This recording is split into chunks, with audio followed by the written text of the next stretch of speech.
Innovation था नहीं। तो उधर क्या लिख रहे हैं, भक्त लिख रहे हैं, for your information China has only one party system and no opposition.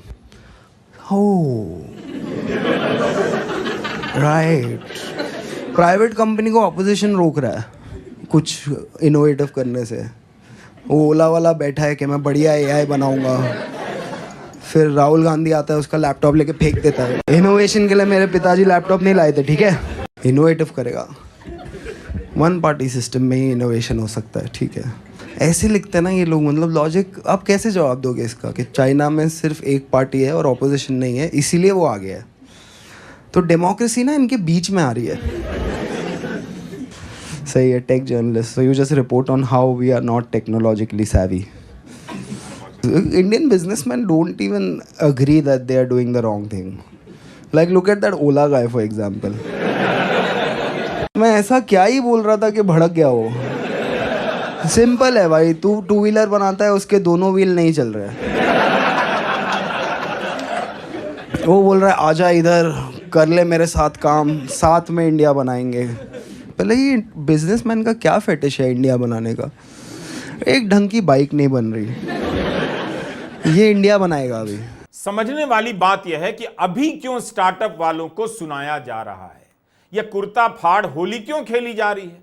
प्रधानमंत्री मोदी तो इन्हें अर्थव्यवस्था की रीढ़ बता रहे हैं और मंत्री जी इनका मजाक उड़ा रहे हैं। क्या कुणाल कामरा वही बात नहीं कर रहे जो पीयूष गोयल ने स्टार्टअप महाकुंभ में कही है?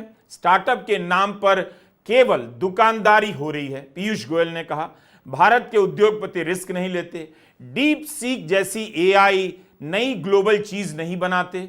10 साल बाद मंत्री जी को ध्यान आया, उससे पहले माइक्रोसॉफ्ट, ट्विटर, गूगल भी तो बन गया था। क्या तब समझ में नहीं आ रहा था कि वे उद्योगपतियों की किस क्षमता के दम पर दम भर रहे थे कि भारत इतनी बड़ी अर्थव्यवस्था बनने वाला है? और भारत को सबसे तेज गति से बढ़ती अर्थव्यवस्था है अगर भारत, तो किसने बनाया? पीयूष गोयल ने या इन्हीं कारोबारियों ने? बीजेपी की राजनीति में बिजनेसमैन का बड़ा रोल है और स्थान है, धन देने में भी और चुप रहने में भी। मोदी सरकार के दौर में बिजनेसमैन से लेकर उद्योगपतियों ने हालात पर बोलना बंद कर दिया। इसके बाद भी केंद्रीय मंत्री स्टार्टअप वालों को हड़का रहे हैं, उद्योगपतियों के बच्चों को, नाती एंड पोतों को हड़का रहे हैं कि वे दूध, दही एंड आइसक्रीम बेच रहे हैं। I've been going through a lot of our startup success stories, and when I go all over the country, we often have startup presenting to us what work they're doing. Fancy ice cream and cookies. In fact, I know at least 3 or 4 billionaires whose children make on one brand or the other very fancy ice creams and cookies and run a very successful business, and I have no complaint against that. But is that the destiny of India? क्या भारत का भविष्य उससे संतुष्ट है? Healthy ice cream, zero gluten free, whatever, I don't know, vegan, ये सब शब्द लगा के अच्छी पैकेजिंग करके हम स्टार्टअप बोलते हैं अपने आप को।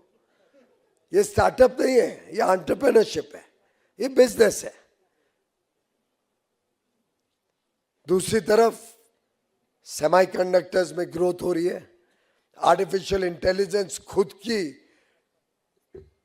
अपने देश की बन रही है लोगों की।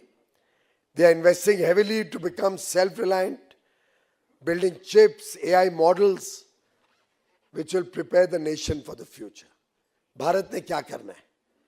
आइसक्रीम बनानी है या चिप्स बनाने हैं? कई लोगों ने इस बयान को जातिवादी मानसिकता के सीमित दायरे से समझने का जातिवादी प्रयास भी किया। आज के भारत में भले ही किसी एक दो जातियों का वर्चस्व हो, लेकिन सभी जातियों के लोग कारोबार के क्षेत्र में हैं। उन लोगों ने कौन सा बोइंग बना दिया या गूगल बना लिया? मीडिया हेडलाइन क्या बनाता है? भारतीय मूल के फलाना गूगल के सीईओ बन गए, मेटा के मैनेजर बन गए। जो हरकत आईएएस बन जाने की खबरों को लेकर मीडिया करता है, वही हरकतें किसी कंपनी में सीईओ बन जाने को लेकर करने लगा है। उसी में गर्व ठेलने लग जाता है। लेकिन सवाल है कि अभी तक तो यह सरकार स्टार्टअप से लेकर हर चीज पर अपना चेहरा लगा रही थी। लग रहा था सब कुछ वही कर रही है। उद्योगपति लोग तो बस सूट पहनकर दफ्तर जाते हैं और आने जाने के रास्ते में अपनी कारों से जाम कर देते हैं। अब क्यों सरकार यह सब सुना रही है? पीयूष गोयल के बयानों को लेकर स्टार्टअप से लेकर उद्योगपतियों का जमा हुआ दर्द या गुबार बाहर आने लगा है। इस बयान की आलोचना के साथ साथ वे सरकार की नीतियों के खिलाफ बोलने का धीमे धीमे साहस भी प्राप्त करते दिखाई दे रहे हैं, जिसकी घोर कमी नजर आ रही थी। गोयल के बयान के बाद इंफोसिस में सीएफओ और बोर्ड मेंबर रह चुके मोहनदास पाई ने तो वित्त मंत्रालय और वाणिज्य मंत्रालय दोनों को ही सुना दिया। 3 अप्रैल को अपने ट्वीट में मोहनदास पाई कहते हैं कि वित्त मंत्री कई साल से स्टार्टअप को प्रताड़ित कर रही हैं। उन्होंने निवेश का माहौल नहीं बनने दिया। बीमा कंपनियां आज भी निवेश नहीं कर रही, जबकि दुनिया भर में कर रही हैं। रिजर्व बैंक विदेशी निवेशकों को प्रताड़ित कर रहा है। पिछले 10 साल में चीन ने $845 बिलियन यानी 72 लाख करोड़ रुपए का निवेश किया और भारत ने केवल $160 बिलियन यानी 13 लाख करोड़ रुपए का निवेश किया। क्यों? पीयूष गोयल से लेकर अश्विनी वैष्णव इसका समाधान क्यों नहीं निकालते हैं, मोहनदास पाई कहते हैं। बात यह है कि सरकार ने कॉर्पोरेट टैक्स कम कर दिया, लेकिन कॉर्पोरेट ने निवेश नहीं किया। भारत के प्राइवेट सेक्टर का मुनाफा 4 गुना बढ़ गया 15 साल में, लेकिन कर्मचारियों की सैलरी में ठहराव आ गया। वित्त मंत्री निर्मला सीतारमण भी कह चुकी हैं कि भारत की कंपनियां निवेश क्यों नहीं करती हैं, अब तो टैक्स भी कम कर दिया। पीयूष गोयल भी कह चुके हैं कि भारत की कंपनियां स्टार्टअप में निवेश क्यों नहीं करती हैं। स्टार्टअप महाकुंभ में पीयूष गोयल मंच पर बोट स्पीकर्स बनाने वाली कंपनी के सह संस्थापक अमन गुप्ता से बात कर रहे थे। अमन गुप्ता मशहूर शो शार्क टैंक में जज हैं। मंत्री जी ने अमन जी से कहा कि शार्क टैंक प्रोग्राम में अपना नजरिया बदलिए। इस समय राशन का सामान डिलीवरी करने की होड़ मची है, इससे कुछ अरबपति बन जाएंगे, लेकिन भारतीय निवेशकों को आगे आना होगा, नहीं तो विदेशी निवेशक स्टार्टअप खरीदते रहेंगे। इतना ही मैं इन्वेस्टर्स को भी कह रहा हूं, अमन गुप्ता शार्क टैंक में जरा चेंज करो अपने पर्सपेक्टिव्स को। Instant grocery delivery, latest hot on the block, I have no problems, he can list at a few $billion, I'm very happy. I only wish it had more Indian investors rather than the foreigners buying off all our startups. And ये सिद्धार्थ आप सबके लिए चेतावनी है. We need more Indian investors into the game. भारतीय निवेशक कौन है, कहां है और वो क्यों नहीं भारत में पैसा लगा रहा है? दिन भर मोदी मोदी करता है, पैसा भी लगा सकता है। इस सवाल का जवाब सब जानते हैं, लेकिन मंत्री जी लगता है किसी और लोक में विचरण कर रहे हैं। स्टार्टअप पर पीयूष गोयल के बयानों को लेकर उद्योग जगत पर टीका टिप्पणी करने वाले मोहनदास पाई तो खड़ी गए, कह दिया कि स्टार्टअप से भिड़ने की जरूरत नहीं, बल्कि खुद से पूछने की जरूरत है कि डीप टेक स्टार्टअप बनाने के लिए उन्होंने क्या किया। आलोचना करने के बजाय मंत्री जी बताएं कि उन्होंने क्या किया। ये तो बड़ा सीरियस क्वेश्चन आ गया डिबेट में। यही मोहनदास पाई पिछले साल प्रधानमंत्री मोदी को स्वतंत्र भारत का श्रेष्ठ प्रधानमंत्री बता रहे थे, अब ट्वीट कर रहे हैं वित्त मंत्री निवेशकों को प्रताड़ित कर रही हैं। वाणिज्य मंत्री बताएं खुद क्या किया। जब उन्हें वित्त मंत्री और वाणिज्य मंत्री के काम का पता नहीं, तो प्रधानमंत्री मोदी को श्रेष्ठ प्रधानमंत्री क्यों कह दिया। पीयूष गोयल के बयानों पर जेप्टो, शादी.com, भारत पे, जोमैटो के संस्थापकों और सीईओ की प्रतिक्रियाएं आ गई हैं। जेप्टो के सह संस्थापक आदित्य पलीचा जी ने कहा है कि उपभोक्ताओं के स्टार्टअप की आलोचना करना आसान है। इस समय 1.5 लाख लोग इसमें काम करते हैं। यह कंपनी मात्र 3.5 साल पुरानी है। इस तरह के स्टार्टअप को सपोर्ट करने की जरूरत है, ना कि उनकी टांग खींचने की। इसके पीछे बहुत मेहनत लगी है। भारत पे के सह संस्थापक अश्नीर ग्रोवर जी ने कहा है कि इस देश में केवल राजनेताओं को सच्चाई का सामना करने की जरूरत है। अश्नीर ने बहस शुरू करने के लिए पीयूष गोयल का शुक्रिया अदा किया। कहते हैं इतिहास से लेकर विज्ञान तक पर बहस हो जाए। शादी.com के संस्थापक और शार्क टैंक के जज अनुपम मित्तल ने कहा है कि भारत के उद्यमी दुनिया से भिड़ जाने को तैयार है, लेकिन पूंजी और विकास कर पाने के लिए जरूरी इकोसिस्टम की भयंकर कमी है। स्टार्टअप के फाउंडर काफी कुछ कर सकते हैं, लेकिन सब कुछ नहीं। इन बयानों से पोल खुल गई कि भारत में किस माहौल में स्टार्टअप हो रहा है।